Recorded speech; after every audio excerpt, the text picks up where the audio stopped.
Just a couple of quick notes. I'm the only one standing up here on stage, but Michelangelo is actually the product of a lot of people having invested a lot of time and effort.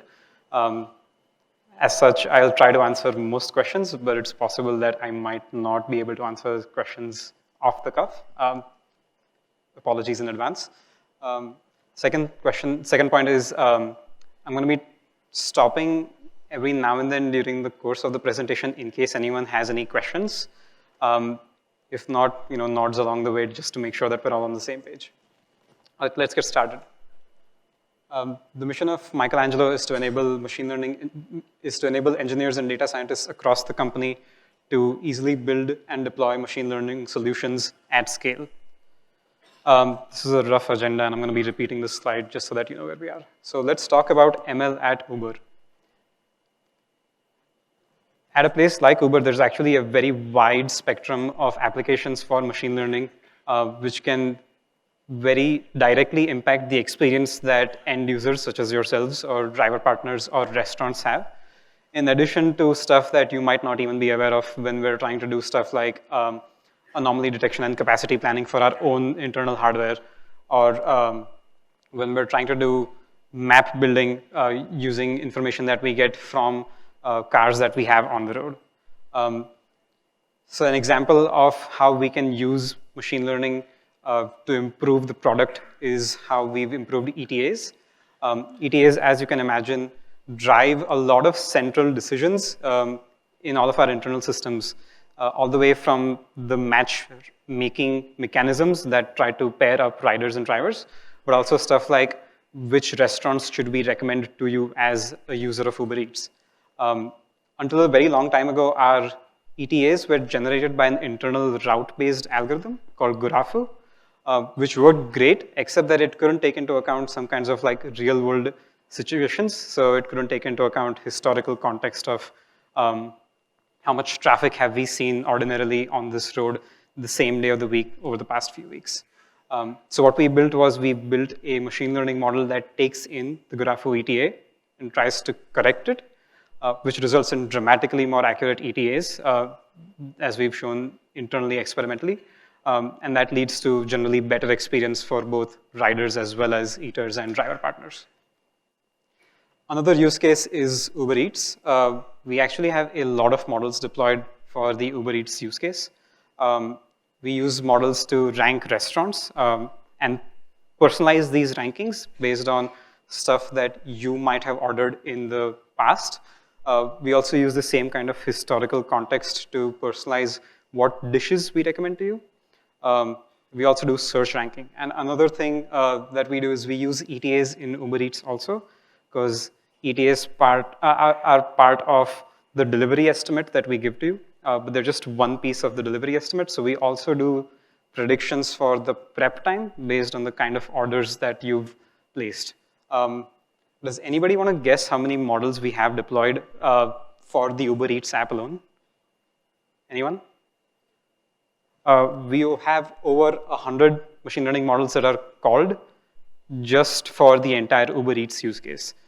So as you can imagine, we're investing significantly in how machine learning solutions can be applied to various parts of the Uber business. Let's talk about early challenges. If you rewind back to 2015, we didn't really have any centralized place for building and deploying machine learning solutions. If you look at the traditional machine learning lifecycle, very, very roughly, it's you have to get your data, you have to have your training algorithm implemented, actually do the model training. Once you have your model, then you do evaluation, you do some kind of metadata management of how good is this model doing. I want to remember this model because it's great. And then once you have a model that works great, you want to deploy it into production so that you can serve real-time traffic from this model.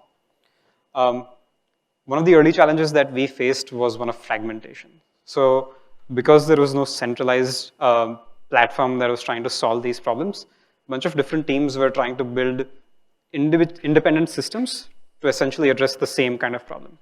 And so you had this proliferation of systems that tried to solve individual use cases in the boxes that I just showed, which were not API compatible and which had non-overlapping feature sets. And for an end user, for a data scientist or an engineer who wants to try to actually build a model and deploy it into production now, there's a huge cognitive burden because you first need to figure out what options are there, and then you need to figure out which one suits your use case best, which one has the features that you need versus the features that you don't care about. Another one of the early challenges was that of scale. A lot of our early data modeling stuff was done mostly in Python and in R, which is great for prototyping. But when we try to deploy these kinds of models at scale, what we discovered is that they basically don't scale. And so the amount of resources required to actually serve a non-trivial model at production level traffic is excessive. Another problem was that back in 2015, the integration with our big data ecosystem, so our data lake and access to that kind of stuff, was not where we wanted it to be. And another challenge, which is surprising, but it happens, is that we would end up with use cases where people would train models that actually worked really well. But when it came time to reproducing these models and training them again on new data sets, we weren't able to do that because the recipe of how a model was trained was lost. It wasn't written down. It all happened very ad hoc through Python scripts and such. And so you would end up in the situation where you would have something that was running in production, but you had no way of reverse engineering how you actually built it in the first place. So we decided at this point in time that it was necessary to productionize machine learning. So when I say productionizing machine learning, what exactly do I mean? The goals that we had were we wanted to standardize a bunch of the workflows and tools involved in machine learning process. And so if you remember that those 4 boxes that I showed you earlier, we basically wanted to have standard tools that you could use for each one of those things. But we also wanted some kind of flexibility so that you can plug and play different components in case there was something really specific to your use case. We wanted to standardize the kind of machine learning algorithms were available and implemented so that you were guaranteed that you had a high performance implementation of, say, your random forest regression model or something. And basically the whole point was we wanted to build this kind of tooling to democratize and accelerate what end users, data scientists, and other engineers could do by applying machine learning to their problems. And I'm not gonna go over all of the different kinds of use cases that we wanted to support, but suffice to say, there's a large spectrum of what kind of things can be trained and can be applicable to any given kind of problem. So we built Michelangelo. Michelangelo is a self-service platform for Uber teams to build and deploy machine learning at scale across different kinds of ecosystems. What we aim to provide is the ability to train your models on very large data sets, as well as to experiment with model training on iterative, smaller data sets. Another thing that we wanted to build because we saw the need for it desperately is a centralized feature store. How that works is something that I will get to later in the talk. We also have fairly sophisticated tooling for model analysis and comparison. So say you do hyperparameter search and you build a bunch of machine learning models, you want to be able to say which one of these models is giving me the best kind of accuracy based on what is important to me. And then the other thing that we provide is once you actually have a model that you've trained using Michelangelo, you can deploy it into production and serve real-time traffic for it with a click of a button, which allows users to quickly iterate on the number and the kinds of models that people put into production. At this point, does everything make sense? Are there any questions that people have? Yes, no? Yes. Yes, I can hear you. Let's have a mic.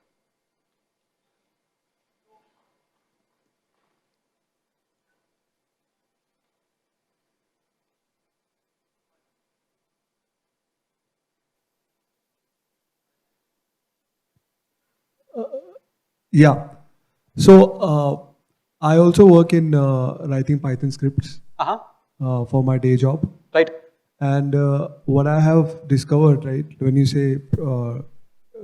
training large models or non-trivial models with large data sets. The options that we have is probably Spark or maybe a new library in Python called Dask. But the issue is that if a model is on a scale, you cannot have complicated models. You cannot have distributed training of very deep random forests or gradient boosted trees, for example. Right? And if a model is very complicated, so how did you solve the problem of training complicated models distributedly? That's a great question, which I will address a few slides down. Sure. But basically, for the non-deep learning use cases, I'm going to be talking about non-deep learning versus deep learning first. For the non-deep learning use cases, we have implemented most of our model training stuff sits on top of Spark. And so there is kind of the necessity to make sure that your model is compatible with that kind of interface.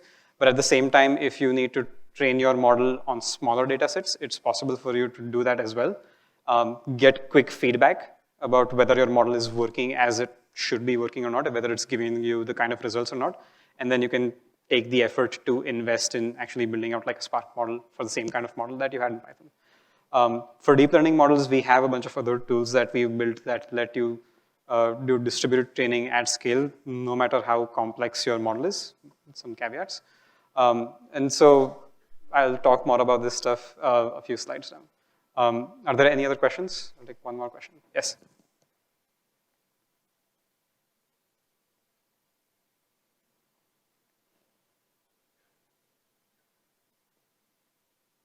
Why do we have hundreds of models just for Ubereats? I mean, why would tens, in the range of tens would not suffice? That's a product question that is specific to like the internals of how the system actually works, how Ubereats, the app works. There's a bunch of different use cases where if you just start counting them out, there's the rankings that you do for the actual restaurants, the ranking that you do for the dishes, predictions for prep time, predictions for ETAs. That's the stuff that you as the end user directly interact with.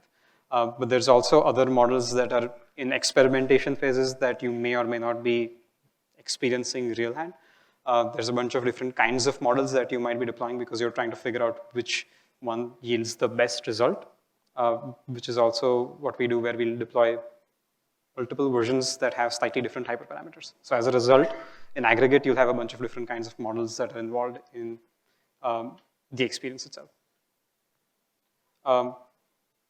Let's move on, and I will stop for more questions towards the end of the next section. Sweet. Just some units of organization. For Michelangelo, everything is divided into projects at the very top level. For every project, you have a bunch of different training jobs, which are essentially the recipes of how you come up with a model. And then depending on the kind of data that you train your model on, you might end up with multiple models per training job. So what does this actually look like from a system architecture perspective? There's going to be a bunch of boxes here, but I'll try my best to walk you through all of them. The way this is divided is that you have a bunch of stuff that lives in the offline world, which basically means that it's not something that an end user will cascade and interact with directly. And there's a bunch of stuff that's in the online world, which is stuff that is required for real-time decision making. And so Kafka is one of the main sources of streaming data that we have at Uber. And so the first part that we really care about is getting data. For stuff that is real-time data, we have stream engines. And so you can basically write scripts that listen to a Kafka topic, do some kind of pre-processing, compute some features or some raw data, which you can either stuff into a hype table or that goes into our Cassandra feature store. That is what happens in the online world. What happens in the offline world is that we have a bunch of data prep jobs that you can configure or write on your own that will go through the entire data lake, collect, aggregate, process as is your requirement, and stuff all of that data into the Hive feature store. And also we persist the outcomes, so the actual training set as well. So we separate out the features and the actual outcomes into separate Hive tables. The next thing that we have is the actual training algorithm. So when you have all of this data available to you, we have a batch job that will actually go through the process of looking at your data, training an actual model, and once the model is trained, we persist it in a Cassandra model repo. Once all of these models exist in the model repo, it's trivial to deploy them for both online as well as offline use cases. And it's the same model that's deployed for both kinds of use cases. When I say deploying a model for an offline use case, it's possible that you have a model that's not, that doesn't need to run directly whenever a user interacts with your product. And so that might be a job that you have that generates predictions once a day or once a week based on some kind of use case. So that stuff can happen in the offline world. At the same time, you might have predictions that need to be served in real time. So whenever a user is actually interacting with your product, the same model can be deployed to the online use case as well. And then finally, when these models exist, either in the online or in the offline use case, clients basically send in their features. In the offline use case, it's basically looking at a trained another Hive table and then generating the predictions based on that. In the case of online use cases, it's more interesting because not all of your models are entirely stateless because there might be some features that you need to pre-compute. In that case, what the online prediction service can do is it can take these basis features, potentially join them with any features from your Cassandra feature store, and then return a set of results to you. And this is great, but you actually still need to do some kind of monitoring, because once you have a prediction that's being generated, you need to know whether your system is generating predictions that are actually helping your product or not. So what the online prediction service as well as the offline prediction jobs can do is that they can sample the predictions that they're creating, persist them in a completely separate data store. So you take the actual predictions that you made and you generate some kind of random identifier for that prediction. And then your clients later on, potentially when they've figured out what the ground truth is for what that prediction corresponded to, they can publish the actual ground truth, and then you can join the prediction that you had with the ground truth to try and figure out whether your model did what you wanted it to do or not. And so we have a job that actually does this and publishes standard metrics that you can actually alert on. And so this is basically the internals of Michelangelo, which is not necessarily something that all end users need to be aware of. So for an end user, the way they interact with the system is through a UI or a set of web APIs to actually build or deploy models or to create predictions. And we also publish standard dashboards for Grafana. And that's basically what things look like for the perspective of end users. I'm going to be talking about some key platform components, so stuff that I've talked about or touched on in the previous slides, but I'll try to get into more details here. So let's talk about the feature store. So the hardest problem in machine learning oftentimes is actually finding a good set of features.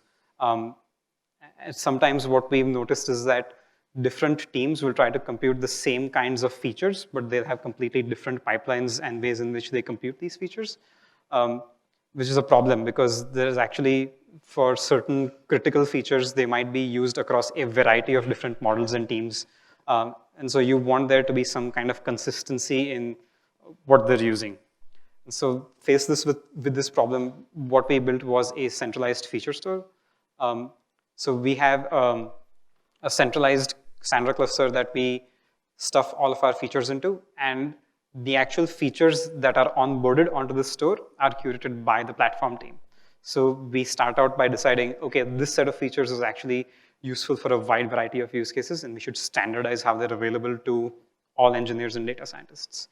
And now whenever people have these set of features and when they go through the steps of actually building a new kind of model, what we've seen is that people will generate new features for their model, and we can use those features that people are building anyway and fold them back into the centralized feature store, when it makes sense, of course. And there's a bunch of metadata that we track about what kind of features are actually being used and who's using these features in different kinds of models. And so you have this awareness of what is the freshness of a feature and how important is this feature. And these can be used by both offline and online pipelines, which also works great. And so to actually be able to use these features, we needed to stand up a DSL layer between what the users interact with and the actual machine learning model. And this gives us a bunch of nice features as a result of that, no pun intended. You can use pure functions to do feature selection. So say you're working on a Hive table that has a large number of features and columns, and you're not really concerned with all of them. You can use the DSL to say, these are the features that I actually want you to use when you're training your model. But then you can also do some more interesting stuff where you can say, I want to use column stats, so I want to use the mean of whatever is the value of this feature and use that if the value is actually not present for this row. And so you have a very easy way of experimenting with this kind of feature engineering. And the same DSL can also be used to access all of the stuff that lives in our Cassandra feature store as well as the offline feature store. So an example of this would be this palette expression that we have. Palette is the actual name of the feature store. So this kind of expression, when it's used in, say, generating a real-time prediction, is basically saying, look up what the average prep time is for the last 1 week for any orders made by a restaurant with that UUID. And so we can just pull that information from Cassandra and use it for our real-time predictions. Similarly, you can use a DSL here to say, in this feature value, if the feature is present, use it. So if you have the actual distance between 2 points, presumably, use that value. But if it doesn't exist, then use the mean of whatever is the distance across all of the data that I'm looking at when I'm training. And so what happens then is that this feature DSL piece, it basically sits with your model, and it's in the same location when you're actually training an algorithm. So basically when you're getting your raw data as well as stuff from your feature store, everything converges on the feature DSL where it does the unpacking and the stitching of your features and then sends that to the actual training algorithm that produces the model. And the same feature DSL piece is also used when you're generating predictions for online use cases. In the online use case, the client service will provide the basis features and it'll provide a palette expression to say, hey, I want you to join these features from the feature store along with all of these other features that I've provided, which will trigger a lookup into Cassandra. And the same thing also works for offline use cases as well. Sweet, let's talk about model training. So the problem that we were facing with distributed model training for non-deep learning models is that we want to be able to train our models on a large number of samples, but you also want to be able to use a bunch of different kinds of training algorithms. And so in service of this, we've converged on a few standard tools that we're using to build our model algorithms on top of. And we have a management layer that basically takes the model training workflow, which is usually expressed as some kind of tag, and it can add, in the runtime, make intelligent decisions about where these jobs need to be executing to make sure that you can either get high-speed training or you can get like reliable training because you're taking up a very large Spark job and you break it down into a bunch of smaller Spark jobs and then combine the results. For deep learning training, what we've done is that we've open sourced this tool called Horvath that lets us do distributed deep learning training of models at high scale. The reason we built Horvath, or the inception of Horvath, came about because when we were trying to use distributed deep learning at scale with stuff like distributed TensorFlow, what we discovered was that there was a ceiling limit to how efficient your parameter servers, an approach using parameter servers could be. And so based on research that was done at Baidu, we figured out that we could actually leverage ring all reduce as a paradigm to actually scale out distributed training much more effectively. And the result is faster training, more utilization of the GPUs that we have, and our training scripts end up being much simpler. Alex, who is my teammate, is the maintainer of Horvath right now, so shout out to him. You can find more details about this at the Eng blog as well as the open source page on GitHub, where just another thing to point out is that Harvard works with both TensorFlow as well as PyTorch now. Let's talk about partitioned models. So often we've seen this use case at Uber where people want to train a machine learning model, but they want to train it per city or per product in a city. As you can imagine, this results in hundreds or potentially thousands of individual models. And the management of those many models is actually really hard to achieve. Plus, then you're in this position where it's really hard to bootstrap models for cities with sparse data. So if you're just starting out in a city and if you don't have enough data for that city, your model is not going to do great. So in service of this problem, we built something called partitioned models. So with the partitioned model, users can actually define a hierarchical scheme themselves of how they want to partition the kinds of models that they generate based on some kind of input data. And then the workflow engine can figure out how to train all of these models in aggregate and then deploy them and manage them as one single logical unit. So let's walk through an example.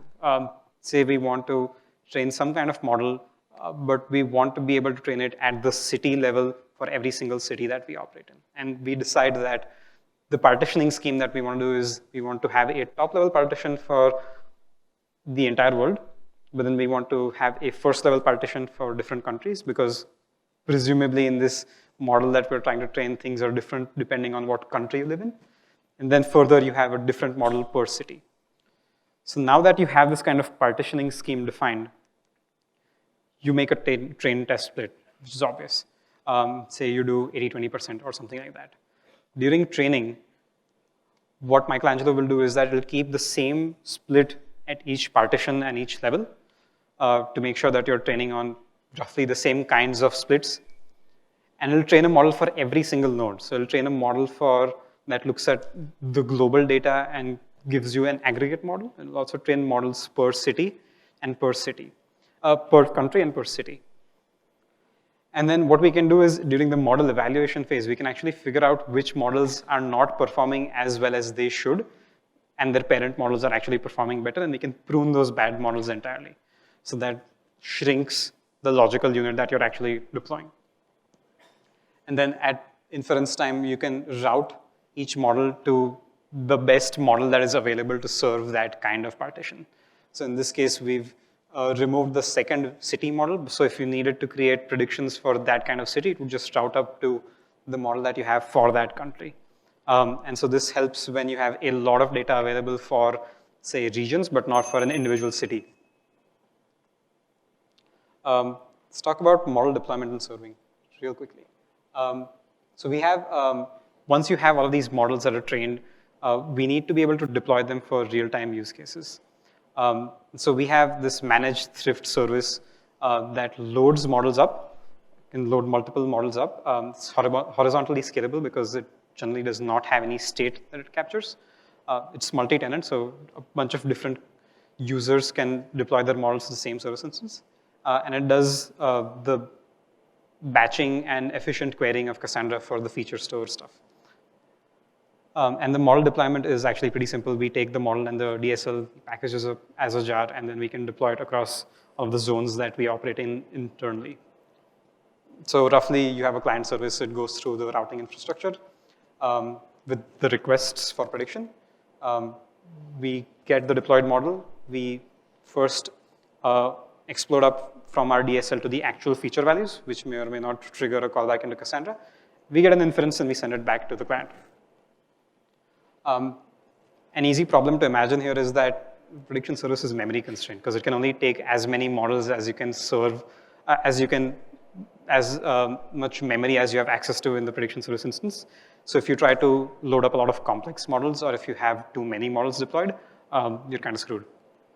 So the way we solve this to work for our use case is that we basically introduced a sharding there where clients only interact with user-facing virtual shards, and the platform team manages this notion of physical shards and the mapping between virtual and physical.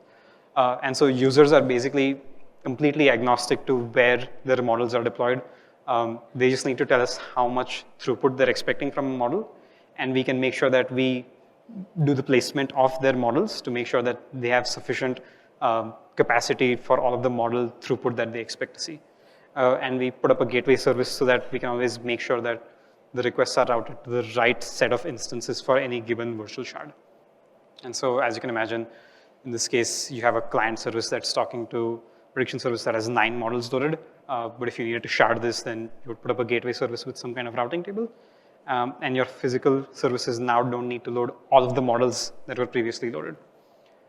The typical latency that we've seen from our client services perspective is 5 milliseconds or less, 10 milliseconds if you're going to Cassandra.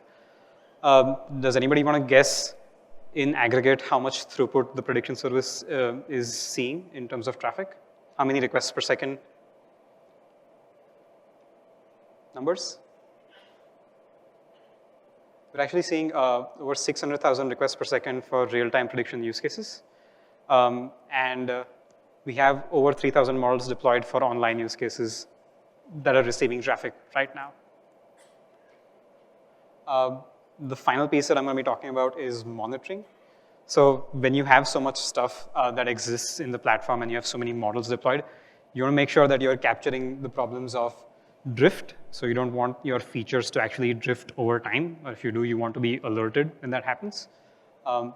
And the other thing is touching back on the performance of your model. You want to make sure that your model is actually performing as well as you expect it to be working. And so what we do is, like I mentioned, we can sample the actual predictions that we make. We join them to the actual outcomes based on some kind of online mechanism, based on the join keys that we publish for these sampled predictions. And then we can publish these metrics and prediction distributions over time. And then because these are standard metrics, you can now set up alerts that say, the distribution of this feature set should not differ from what it looked like last week by more than X%.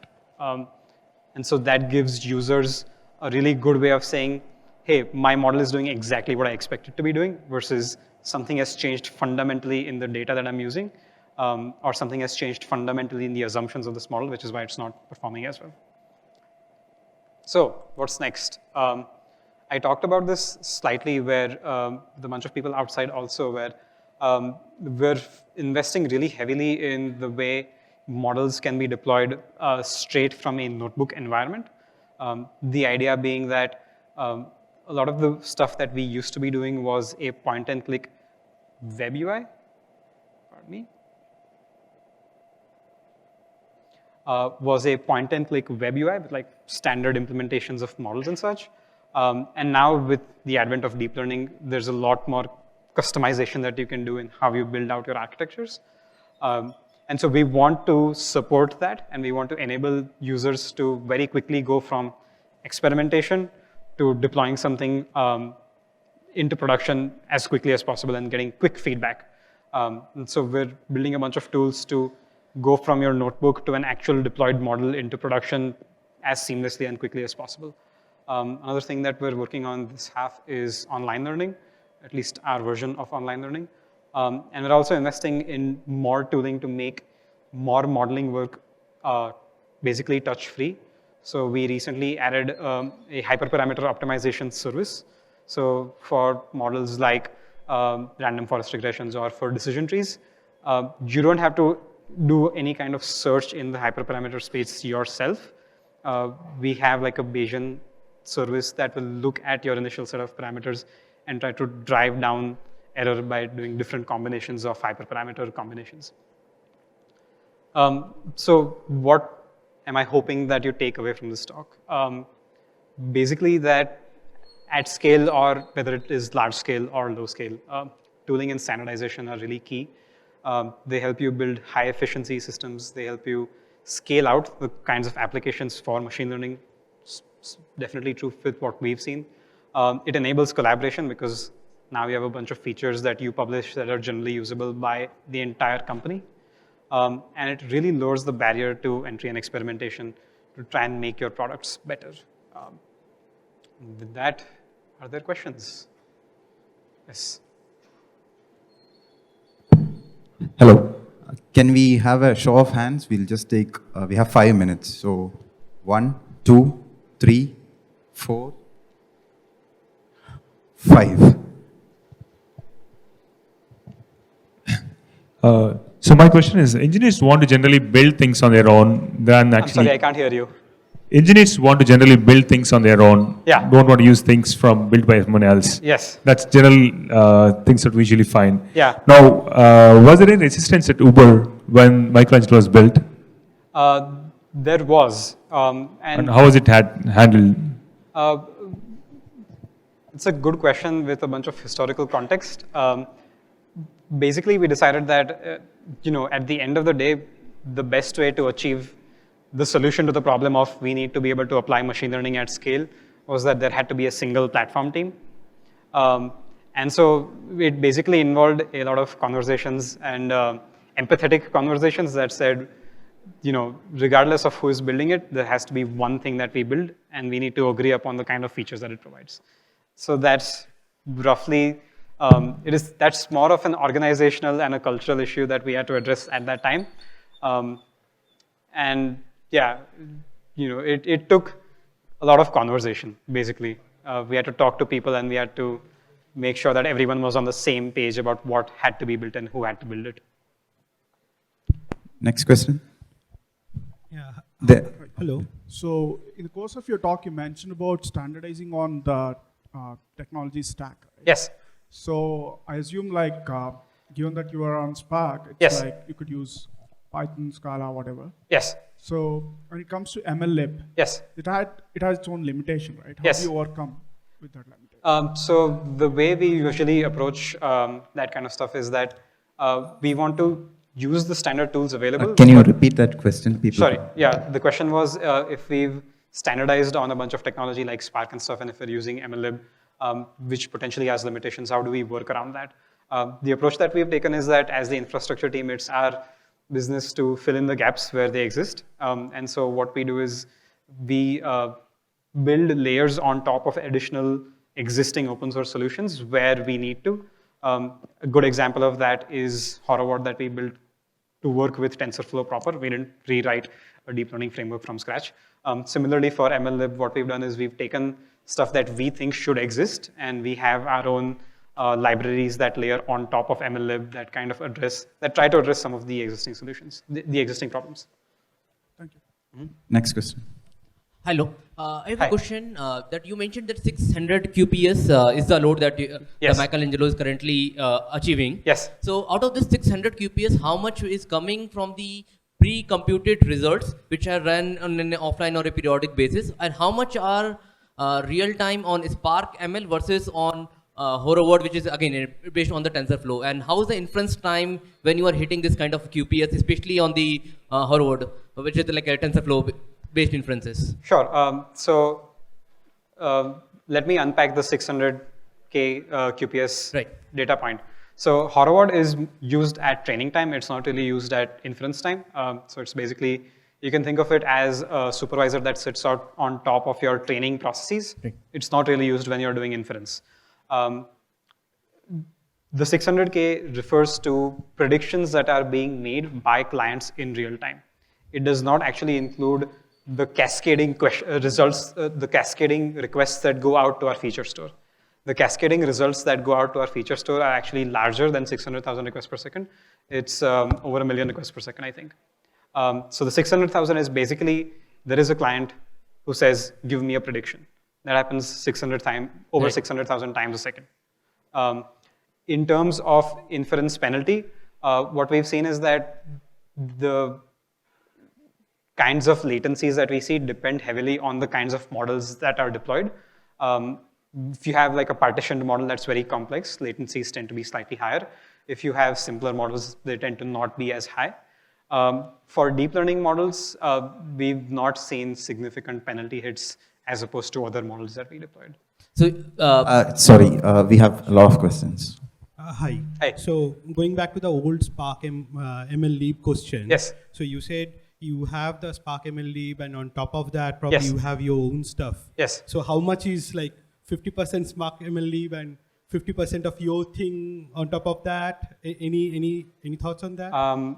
I unfortunately don't have any kinds of statistics off the top of my head.